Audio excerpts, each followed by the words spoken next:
ঈদ উল ফিতর উপলক্ষে আমাদের গ্রামের যে জাঁকজমকপূর্ণ একটা মেলার সৃষ্টি হয়েছে। বিভিন্ন বিভিন্ন ফুচকা টি স্টল, বিভিন্ন দোকান সহ এখানে নাগরদোলা এসেছে।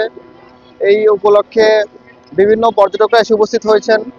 তারা চিত্ত বিনোদনের জন্য এখানে এসেছেন। আমি গ্রামবাসী, আমি আমার গ্রামের একজন অধিবাসী হিসেবে আমিও গর্বিত। আপনারা এখানে আসবেন, সৌন্দর্য অবলোকন করবেন এবং আমরা আপনাদের এখানে এসে পর্যটক হিসেবে আপনাদের যাতে আরো আমরা চিত্ত বিনোদনের ব্যবস্থা করতে পারি সে চেষ্টা ইনশাল্লাহ আমরা করব। ঘুরতে আসছি উল্লাপাড়া করতো নদীর পাশে রেল সেতু। এখানে অনেক দর্শনার্থী আসছে প্রাকৃতিক পরিবেশ উপভোগ করার জন্য।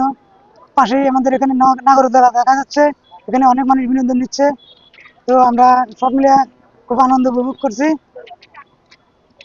এখনো অনেক মানুষ আসতেছে এই প্রাকৃতিক পরিবেশ দেখার জন্য।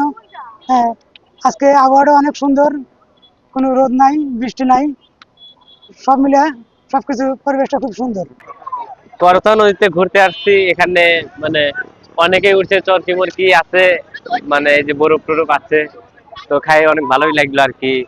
এখানে এই যে ফুল টুল আছে, কদম ফুল টুল আছে, তো দেখে অনেক ভালোই লাগলো। আমরা এখানে ঘুরতে আসছি ঘাটিনা করতা নদীর পাশে। এখানে সুন্দর একটা ব্রিজ আছে, পাশে একটা ব্রিজ আছে। এখানে ঈদের পরে সবাই সুন্দর প্রাকৃতিক পরিবেশে ঘোরার জন্য সবাই আসে। আমি একটু দেখতে আসলাম, ভালোই লাগছে।